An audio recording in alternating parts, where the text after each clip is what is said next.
Welcome back to WAPSI. So we can move to the next section. Okay, the first question.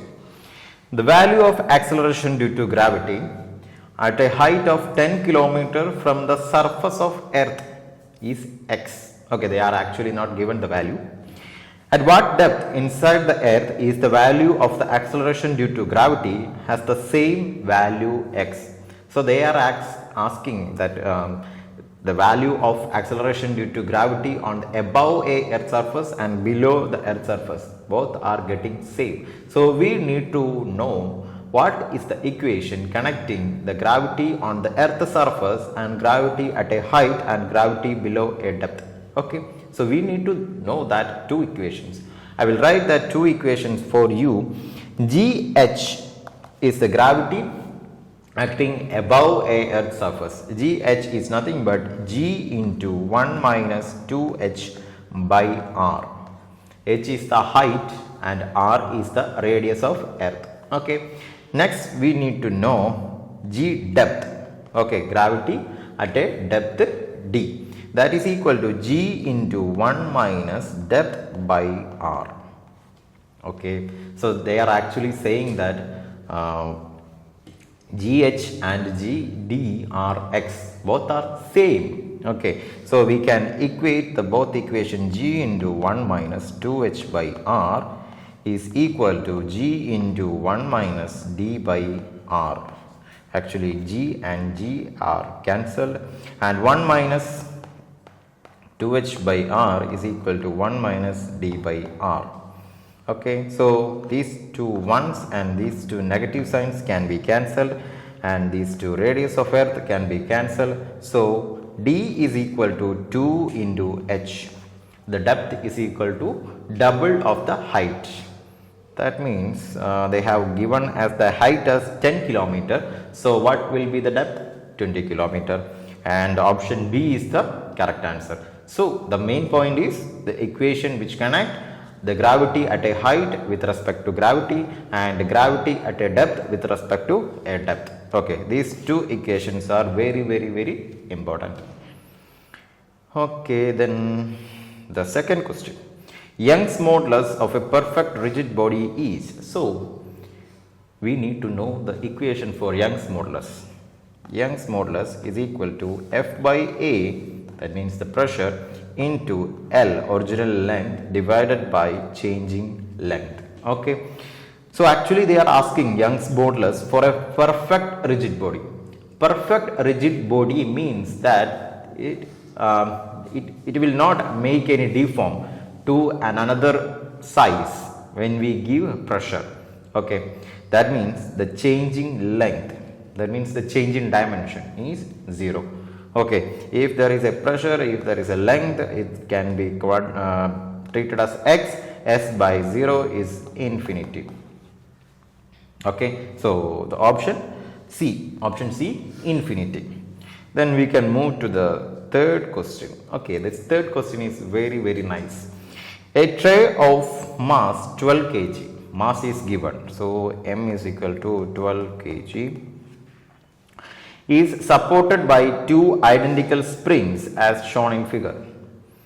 When the tray is pressed down slightly and then released, it executes a simple harmonic motion with a time period of 1.5 seconds. Okay, time period is given 1.5 seconds. Okay, the spring constant of each spring is, we need to calculate the spring constant of each spring. Okay, we can let K be the spring constant of one spring. So the both spring are supported by two identical springs. Okay, that means the spring constant for the first one and the second one are equal. So the spring constant for the second also K. Okay, so in this combination I will explain two kind of equation to explain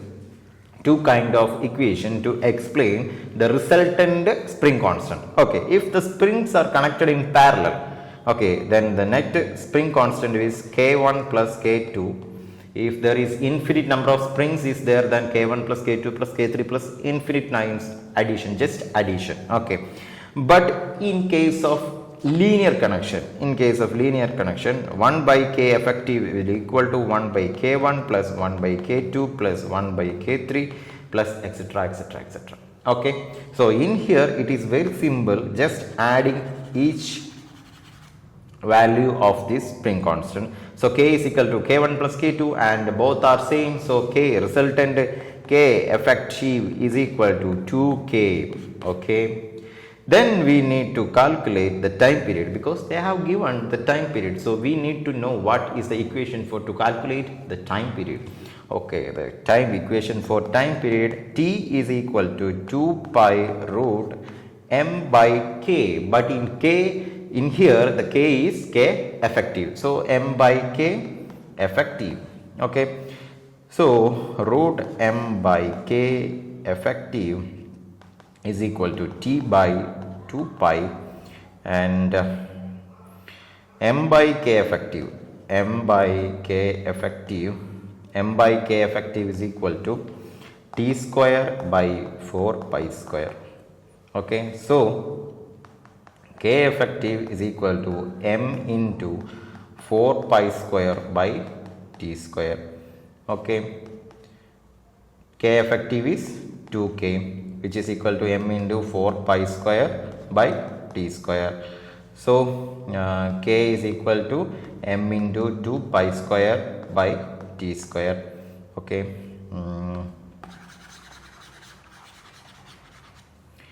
k is equal to m into 2 pi square by t square. Then we want to substitute the values of m, t to this equation. K is equal to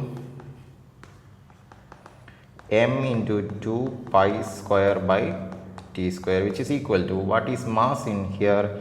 Mass is 12 kg. 12 into 2 into pi square by, what is t in here? 1.5. 1.5 is nothing but 3 by 2 the whole square, which is equal to 24 pi square into 4 by 9. 4 into 24 is actually what? 96. 96 by 9. 96 by 9 into pi square. Okay, it is approximately 10.66 into pi square, which is equal to 10.66 into pi square. What is pi? Pi is 3.14. The square of 3.14 can be treated as 9. Okay, 9 into 10.66 is approximately 105. Okay, approximately the value is 105 Newton per meter. That means option C is the correct answer. Okay, then we can move to the next question. Okay, fourth question. A train whistling at a constant frequency n is moving towards a station at a constant speed. Okay, and the frequency is constant and the speed is constant. Okay, the train goes past a stationary observer on the station. The frequency n of the sound as heard by the observer is plotted as a function of time t. So on the y-axis it will be frequency and the x-axis it will be time. Identify the correct curve. Okay, so the main point in here, the velocity is constant. Okay, if this is the frequency, when the observer, the source is coming to an observer with a velocity, then the frequency get increased. That means the wavelength get decreased and the frequency get increased. That means the wave is compressed due to that velocity. But the velocity is constant, so the compression is constant. So what? Option D can be the correct answer, because by changing the time, the velocity is not changing, so the compression is not changing, so the frequency will not change.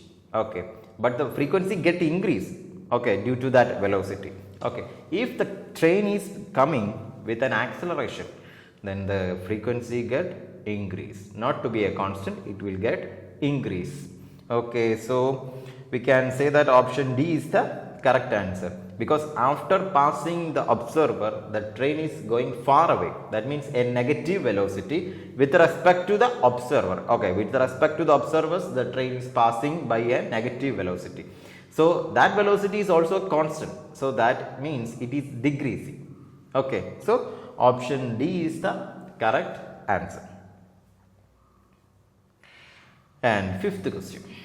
A cylindrical wire has a mass is given 0.3 plus or minus. That means a error is accompanied with the mass, and the radius, millimeter, with the radius also we have a error, and the length 6 plus or minus 0.06 centimeter. That means a error is with respect to the length.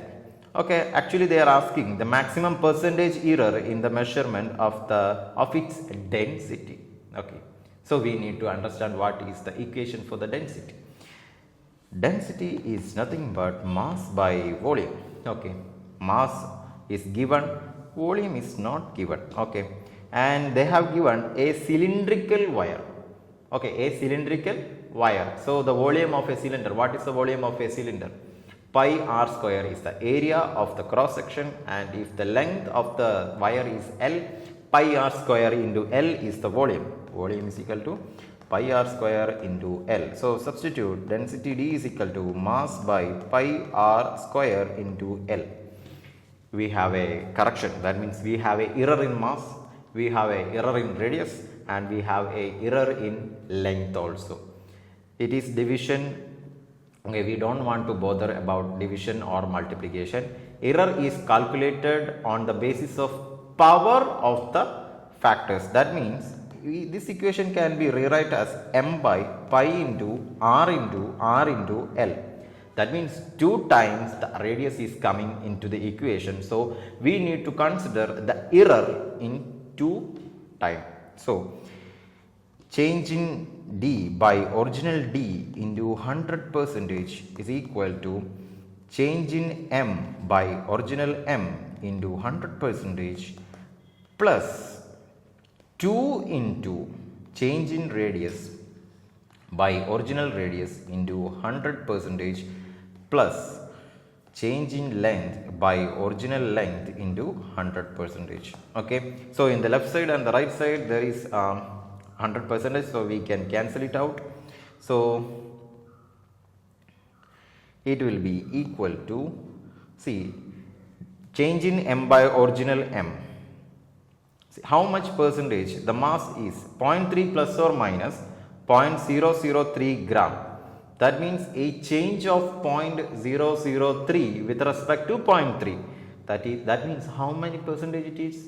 1%. That means because 0.003 divided by 0.3 is what? 0.03 by 3, which is actually 0.03 by 3 into 100 by 100, which is equal to 3 by 300.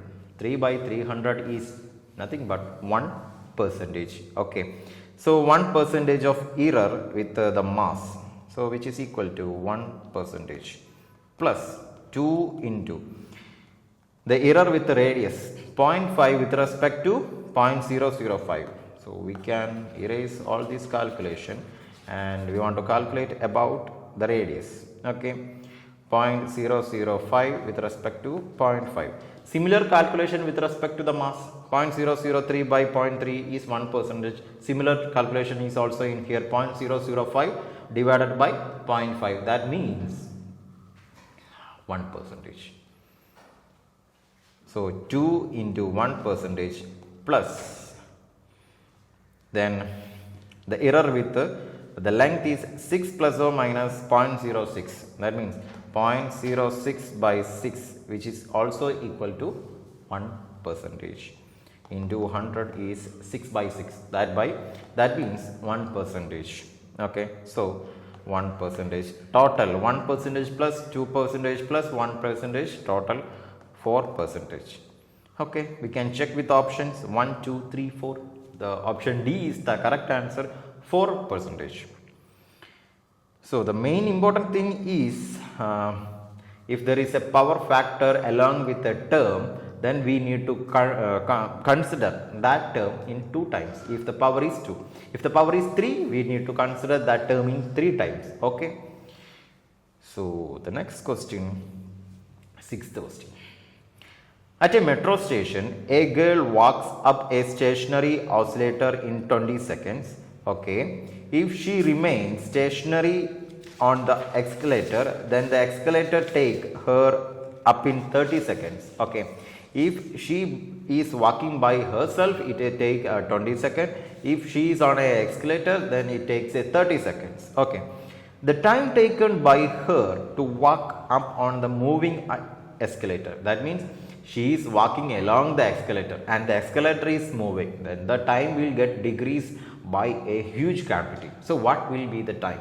This is very important example, because this kind of problem is repeatedly asking. Okay, the next year also there is a chance to ask this kind of questions. Okay.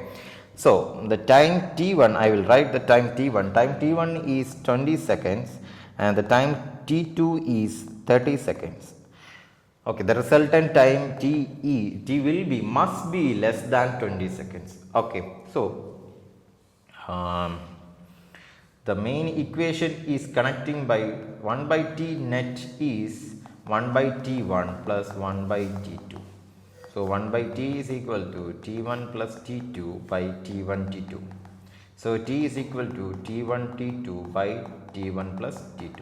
Substituting here, t is equal to t1 t2 by t1 plus t2, which is equal to t1 is 20 into 30 by 20 plus 30, which is equal to 600 divided by 50. 60 by 5 is nothing but 12. So the resultant time is 12 seconds. Check with the option. Option C is the correct answer, 12 seconds. Okay, and actually we can exclude the option A and option B. The option A is 25 seconds. It will not be the answer, because the option B and option C are very greater than the given time. Okay, by herself it is 20 seconds, by the escalator it is 30 seconds. So by herself plus escalator will give a time less than 20 seconds. Okay, that is given by option C and D, 12 seconds and 10 seconds. Okay, by calculation only we can define the answer as 12 seconds. Okay, so we can move to the 7th question. One end of a string is of length L is connected to a particle of mass m and the other is to a small peg. So this is the peg and this is the small particle of mass m is connected. Okay, on a smooth horizontal table. If the particle moves in a circle with a speed v, okay, that means it is revolving around the point with a velocity v. The net force on the particle directed towards the center, that means, see, the particle is like this, stretched and rotating with respect to the center. Okay, the tension is acting outward. Okay, and this motion is in a plane. So T is the tension they have given and the net force, and they have given 3 good options. First one is T and the second one is T minus mv square by L and T plus mv square by L. Okay, the net force is the tension. We need not to calculate the centripetal force. Okay, the net force is the tension. So option A is the correct answer. Okay, so we can move to the next question. Question number 8. A body is initially at rest. Initially at rest means what? The velocity is 0. Okay. It undergoes one-dimensional motion with a constant acceleration. Acceleration is constant. That means the velocity is gradually increasing. The power delivered to it at time t is proportional to. So we need to calculate the power and time. The equation, we need to derive the equation connecting the power and time t. Already we know that power is given as the rate of change of kinetic energy with respect to time. That means kinetic energy with respect to time. The kinetic energy per unit of time is the power. Okay, so we already know that kinetic energy is nothing but half mv square. Okay, divided by t is the power. See, there is no acceleration in here. They have already said that acceleration, a constant acceleration. So we can substitute v in terms of acceleration. Velocity, what is velocity? Can we relate the velocity with respect to acceleration? Yes, acceleration into time is the velocity. So velocity is equal to at. So power p is equal to half m into v is at all square by t, which is equal to m by 2 into a square t square by t. So power p is equal to m by 2 into a square into t. That means power is directly proportional to with respect to t. Power is directly proportional to t. Which option is correct? Option B is the correct answer. Okay, next question, ninth question. We can move to the ninth question as the ninth question is a thin uniform rectangular plate of mass 2 kg. Okay, mass is 2 kg, so m is equal to 2 kg and is placed in xy plane as shown in figure. The moment of inertia about x-axis is given. Okay, Ix is given. Ix is equal to 0.2 kilogram meter square. The unit is perfect. And the moment of inertia about y-axis. Okay, Iy is also given. 0.3 kilogram meter square. The unit is also perfect. The radius of gyration of the plate about the axis passing through O and perpendicular to the plane of the plate is. Okay, so we need to find Iz actually. Then we need to find the radius of gyration. Okay, in order to find the radius of gyration, we want to find the moment of inertia, which is the axis perpendicular to the plane. Okay, for this, to do this problem, we actually already done a problem that the parallaxis theorem. I already said to you that the parallaxis theorem and perpendicular axis theorem are very important. Okay, so what does this perpendicular axis theorem says? The resultant moment of inertia, which is a plane passing through the perpendicular to the plane, is given by the just addition of the perpendicular axis which is on the plane. Okay, here we have Ix and Iy, which is mutually perpendicular and is on the plane. So the resultant Iz is the just addition of Ix and Iy. So Iz equal to Ix plus Iy, and Ix is 0.2 and Iy is 0.3. So resultant is 0.5 kilogram meter square. Yes, and we need to find the radius of gyration. Equation for the radius of gyration is the moment of inertia I is equal to mk square. K square is the radius of gyration. K is the radius of gyration. Okay, here we have k square. So k square is equal to m by I. Mass is nothing but, the radius of gyration is k square is equal to I by m, and I is 0.5 and m is 2 kg. Okay, so k square is equal to 0.5 by 2 is 0.25 and k is root of 0.25 is nothing but 0.5. 0.5 means 50 centimeter. Okay, radius of gyration is the unit is 0.5 meter and the k is equal to 0.5 meter, which means 50 centimeter. Okay. Okay, so the radius of gyration is 50 centimeter. The main point in here is the radius of gyration. We need to know the radius of gyration. So we want equate with the moment of inertia. Equation for moment of inertia is I is mk square and k is the radius of gyration. That is the second point only. The first point is what? The perpendicular axis theorem. I saying to you that you need to must you need to understand and study deeply the perpendicular axis theorem and parallel axis theorem. Okay, in the next year they can ask by giving the perpendicular moment of inertia, and you need to find the moment of inertia on the plane. If they are equal and Iz is given, if Iz is 10, then the Ix will be 5. Okay, so which option is correct? 50 centimeter, option A is the correct answer. Okay, bye.